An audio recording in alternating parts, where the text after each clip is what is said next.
Hello दोस्तों, आज मैं आपको इस टॉप की कटिंग और स्टिचिंग करना बताऊंगी, जिसे मैंने पिंटरेस्ट से इंस्पायर होकर क्रिएट किया है। ये टॉप समर्स के लिए काफ़ी अच्छा है। इसे आप भी इजीली घर पर स्टिच कर सकते हो। मैंने आपके साथ इस टॉप की सारी डिटेल शेयर करी हैं, जिससे आपको इसे बनाने में कोई प्रॉब्लम ना हो। और देखिए, मैंने इसकी वेस्ट में इस तरह के एडजस्टेबल डोरी बनाई है, जिससे आप अपनी वेस्ट के अकॉर्डिंग एडजस्ट कर सकते हो। तो इसे बनाने के लिए मैंने करीब 1.5 मीटर कपड़े का यूज़ किया है, जो कि देखिए हकूबा फैब्रिक है। तो इसमें देखिए इस तरह की जाली है, तो मुझे इसके लिए लाइनिंग की भी ज़रूरत पड़ी, तो मैंने इसके लिए 1 मीटर लाइनिंग का यूज़ किया है। तो सबसे पहले देखिए हम कटिंग करेंगे लाइनिंग के ऊपर। तो मैंने लाइनिंग को इस तरह से 4 फोल्ड में फोल्ड कर लिया है, और इस तरफ देखिए मैंने खुली हुई साइड रखी है। अब हमें टॉप की लेंथ के लिए निशान लगाना है, तो पहले वेस्ट तक का हमें इसका मेज़रमेंट ले लेना है। लाइनिंग की लेंथ हमें यहाँ 18 इंच पर रखनी है। मेरे में थोड़ा फैब्रिक कम है, जिसे मैं बाद में एडजस्ट कर लूँगी। तो सबसे पहले देखिए ऊपर की तरफ मैंने यहाँ एक स्ट्रेट लाइन ड्रॉ कर ली है। अब इसके बाद सबसे पहले मैं निशान लगाऊंगी शोल्डर के लिए। तो जितना भी आपका शोल्डर है उसका हाफ ले लीजिए, और उसमें ½ इंच और ऐड कर लीजिए। यानी मेरे मेज़रमेंट में शोल्डर था 6.5 इंच पर, तो मैंने इसमें ½ इंच प्लस करके लिया है। अब इसके बाद आर्म होल ले लीजिए। आर्म होल मैंने यहाँ रखे हैं 7 इंच पर। आपके जितने मेज़रमेंट के अकॉर्डिंग है आप अपने हिसाब से रख लें। इस तरह से इन दोनों पॉइंट को मैं स्ट्रेट लाइन से मिला लूँगी, और एक स्ट्रेट लाइन यहाँ चेस्ट लाइन के लिए मार्क कर लूँगी। अब इसके बाद देखिए हम यहाँ इस लाइन का मिडिल पॉइंट ले लेंगे, और यहाँ पे मैं ½ इंच पर इस तरह से मार्क लगा लूँगी, और इधर नेक विड्थ के लिए मार्क कर लूँगी 3 इंच पर। और इस नेक विड्थ के निशान को इस ½ इंच के निशान से इस तरह से मिला लूँगी, यानी हम यहाँ शोल्डर डाउन के लिए मार्क कर लेंगे। अब जो मिडिल पॉइंट है इससे हम अंदर की तरफ ½ इंच पर मार्क कर लेंगे, यानी फ्रंट आर्म होल की मार्किंग के लिए। और इस तरह इन दोनों पॉइंट को सीधी लाइन से मिला लेंगे, और यहाँ क्रॉस में देखिए इस तरह से 1 इंच पर निशान लगा लूँगी फ्रंट आर्म होल की गोलाई के लिए। और अब यहाँ चेस्ट के लिए निशान लगा लेंगे। जितनी भी आपकी चेस्ट है उसका 1/4 ले लीजिए। मेरे मेज़रमेंट में यहाँ 10 इंच आ रही है, और ये निशान आप कितना लूज़ टॉप पहनना चाहते हैं उसके अकॉर्डिंग लूजिंग ऐड करके मार्क कर ले। और यहाँ मैंने देखिए 1.5 इंच पर लूजिंग के लिए निशान लगा लिया है। वेस्ट के लिए हमें सेम चेस्ट का निशान ही रखना है, क्योंकि यहाँ तो हम डोरी लगाएंगे। इसके बाद देखिए अब मैं यहाँ आर्म होल शेपर से इसकी गोलाई लगा लूँगी। जो भी ये मार्क हैं उनको मिलाते हुए हमें इस तरह से यहाँ निशान लगा लेना है, ये फ्रंट आर्म होल की मार्किंग के लिए। अब इसके बाद मैं यहाँ नेक विड्थ का निशान लगा लूँगी 3 इंच पर, और यहाँ नेक लेंथ ले लूँगी। तो यहाँ फ्रंट नेक लेंथ रखूँगी मैं 6 इंच पर, और बैक की लेंथ रखूँगी 7 इंच पर। तो दोनों की मार्किंग हम यहाँ साथ में ही कर लेंगे, देखिए इस तरह से। और एक स्ट्रेट लाइन यहाँ ड्रॉ करते हुए 3.5 इंच पर नीचे की तरफ नेक विड्थ ले लेंगे, और इस तरह से एक स्ट्रेट लाइन से इसे सीधा कर लेंगे। तो यहाँ देखिए नेक की शेप भी मार्क हो चुकी है। अब इसके बाद देखिए ये फ्रंट आर्म होल की मार्किंग हुई है। अब मैं यहाँ बैक आर्म होल के लिए मार्क कर लूँगी। तो बैक आर्म होल के लिए भी सेम देखिए बाहर की तरफ ½ इंच पर मार्क करने के बाद इसे भी इस तरह से इस पॉइंट से मिला देंगे, और यहाँ देखिए क्रॉस में 1.5 इंच पर मार्क कर लूँगी। अब इस मार्किंग को सेम आर्म होल शेपर की तरह से इस तरह से ड्रॉ कर लूँगी।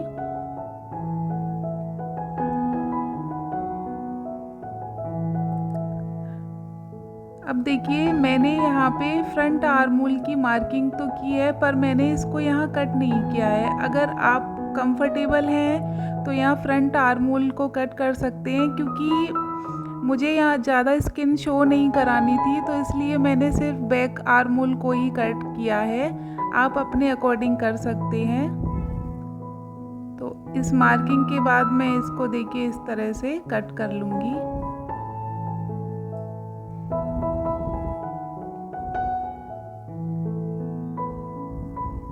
यहाँ पहले फ्रंट नेक को कट कर लूँगी और इसमें से एक पीस को अलग करने के बाद मैं बैक नेक की कटिंग करूँगी।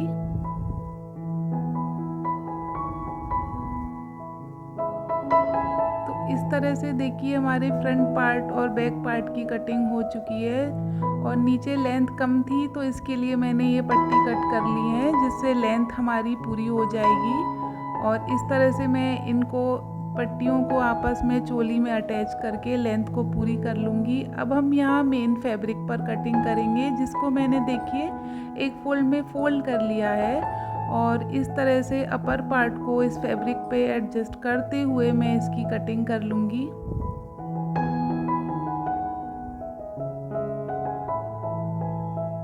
मेरा यहाँ फैब्रिक 1.5 मीटर से भी कम था, तो मैंने फैब्रिक को अच्छे से एडजस्ट करते हुए यहाँ पे इस टॉप को निकाला है। आप 1.5 मीटर से ज़्यादा ही फैब्रिक रखें अगर आप इसी तरह का टॉप बना रहे हैं तो इस तरह से देखिए मैंने अपर पार्ट के दोनों ही पीस इसमें से निकाल लिए हैं। अब ये देखिए बचा हुआ फैब्रिक है, जिसको मैंने एक फोल्ड में फोल्ड करके रखा है। अब इसमें से हमें टॉप के बॉटम के लिए जो फ्रिल है वो निकालनी है, उसकी 2 पट्टियाँ निकालनी हैं, और जो शोल्डर की साइड जो फ्रिल्स हैं वो भी निकालनी है। अब हमारे पूरे टॉप की लेंथ है 26 इंच, उसमें से हमने 17 इंच की चोली कट कर दी, तो अब बचा 9 इंच। तो यानी जो नीचे की पट्टियाँ हैं वो हमें 9-9 इंच की कट करनी है, 2 पट्टियाँ, एक आगे के लिए एक पीछे के लिए। तो इस तरह से एक पट्टी की विड्थ रखी है मैंने 9 इंच पर, सेम इसी तरह से दूसरी पट्टी की भी विड्थ रखी है 9 इंच पर। अब इसकी लेंथ देखिए मैंने यहाँ रखी है 18 इंच पर। आप अगर फ्रिल्स ज़्यादा चाहते हैं तो यहाँ 18 से 20 या 22 इंच तक रख सकते हैं। अब ये साइड की जो 2 पट्टियाँ हैं वो निकालनी है। तो देखिए इन जो शोल्डर साइड की पट्टियाँ हैं उसकी लेंथ मैंने रखी है 23 इंच पर, यानी ये डबल में 23 इंच है। और इसकी विड्थ देखिए शोल्डर की तरफ से रखी है 2.5 इंच पर, और नीचे की तरफ आते आते इसे मैंने यहाँ 1.5 इंच तक कर दिया है। सेम इसी तरह से मैंने दूसरी पट्टी के लिए मार्क कर लिया है, यानी 23-23 इंच की डबल में 2 पट्टियाँ शोल्डर के लिए निकाल लेनी है।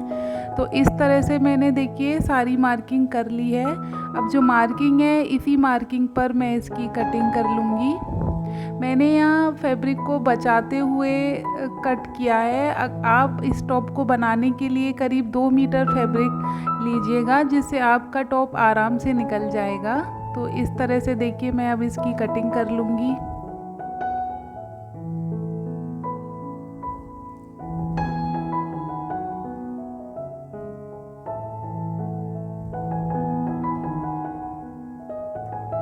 अब ये कपड़ा देखिए हमारा बचा है। अब सब कट हो जाने के बाद अब इसके अपर पार्ट को तैयार करेंगे। तो इसके लिए देखिए मैंने फैब्रिक और लाइनिंग की दोनों की सीधी साइड अंदर की तरफ रखते हुए इस तरह से फैब्रिक को रखा है। अब गले की साइड से हाफ इंच और आर्मोल की साइड से हाफ इंच पर इस तरह से सिलाई लगा के इसे सीधा करके इस पार्ट को फिनिश कर लूँगी। सेम इसी तरह से दूसरे पार्ट को भी। तो दोनों ही अपर पार्ट को मैंने इसी तरह से देखिए फिनिश कर लिया है। आर्मोल की साइड से और नेक की साइड से मैंने इस तरह से स्टिच लगाकर इसे तैयार कर लिया है। अब जो नीचे की पट्टियां हैं उसे देखिए मैंने इस तरह से फ्रिल में तैयार कर लिया है। एक धागा खींचते हुए इस तरह से मैंने इसकी फ्रिल्स तैयार करी हैं। और जो पट्टी की नीचे की साइड है उसे मैंने देखिए बहुत ही बारीक बारीक सिलाई से फोल्ड कर लिया है। सेम इसी तरह से देखिए मैंने फ्रिल्स के एक साइड किनारे पे पीको कर ली है। आपके पीको ना हो तो आप इसे सिंपली फोल्ड भी कर सकते हैं। और इसी तरह से देखिए धागे की मदद से मैंने इसमें भी फ्रिल्स तैयार कर लिए हैं। देखिए दूसरी पट्टी में मैंने फ्रिल्स तैयार कर ली हैं इस तरह से। अब देखिए हमें इसे इस तरह से शोल्डर की साइड से अटैच करना है। इस फ्रिल्स को हमें शोल्डर जॉइन करने के बाद अटैच करना है, पर मैं पहले आपको दिखा देती हूँ इसका लुक किस तरह से आएगा। देखिए इस तरह से बॉटम की साइड में ये यहाँ पे फ्रिल्स को अटैच कर देंगे। तो अब देखिए इस तरह से पहले मैं यहाँ इसके बॉटम की साइड में इसे जॉइन कर लूँगी। दोनों ही पीस को इसी तरह से जॉइन कर लूँगी और शोल्डर भी जॉइन कर लूँगी, और जो मैंने फ्रिल्स का बताया है आपको उसे भी स्टिच कर लूँगी। तो देखिए एक तरफ की मैंने स्टिच कर ली है, दूसरी साइड का मैं आपको बताती हूँ कैसे स्टिच करना है। यहाँ से मैंने करीब 3-3 इंच पर इस तरह से मार्क लगा लिया है। आप इस मार्किंग को 3 की जगह 4 इंच पर भी कर सकते हैं। इस तरह से देखिए फ्रिल का जो मिडिल पॉइंट है, यानी जो हमने 2.5 इंच पर मार्क किया था, उसको इस तरह से इस पे एडजस्ट करना है बिल्कुल मिडिल में। आप पिन की हेल्प ले सकते हैं। तो पहले मैंने यहाँ इसे पिन से सिक्योर कर लिया है। फ्रिल्स को देखिए काफ़ी फिनिशिंग से एडजस्ट करते हुए आपको इस तरह से अटैच करना है। और यहाँ नीचे की साइड देखिए मैंने इस तरह से पिन्स लगा ली हैं। जैसे पिन्स लगाई है सेम उसी निशान पे मैं यहाँ एक सिलाई लगा लूँगी। देखिए इस तरह से।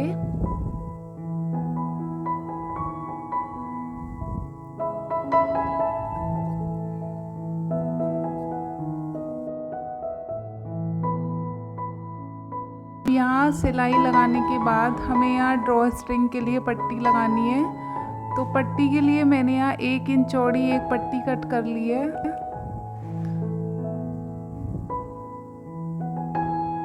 और यहाँ पे देखिए साइड से 1.5 इंच पर मार्क कर लूँगी।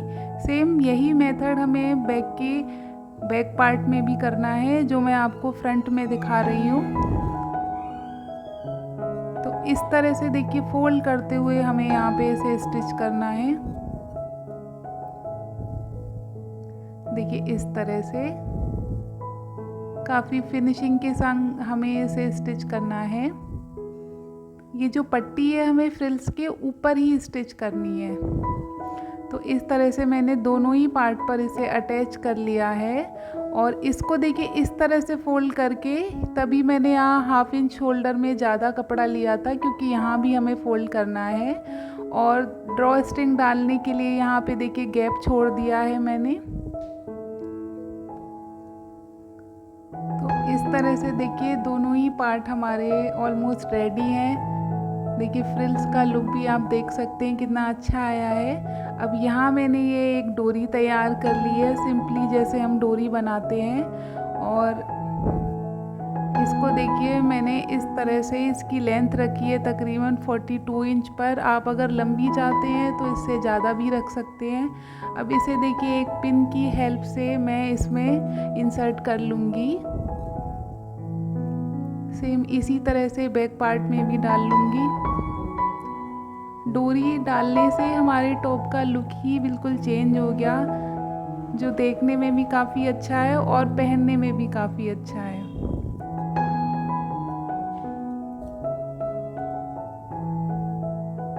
तो इस तरह से देखिए मैंने यहाँ डोरी को एडजस्ट कर लिया है। सेम इसी मेथड से यहाँ भी इसको डाल लूँगी। तो डोरी मैंने देखिए दोनों ही पार्ट में डालनी है। अब इसकी हमें साइड जॉइन करनी है। साइड आप अपनी फिटिंग के अकॉर्डिंग मेज़रमेंट लगा के स्टिच कर सकते हैं। मैंने यहाँ 1/2 इंच 1 इंच तक मतलब मार्क लगा के दोनों ही साइड से स्टिच कर लिया है।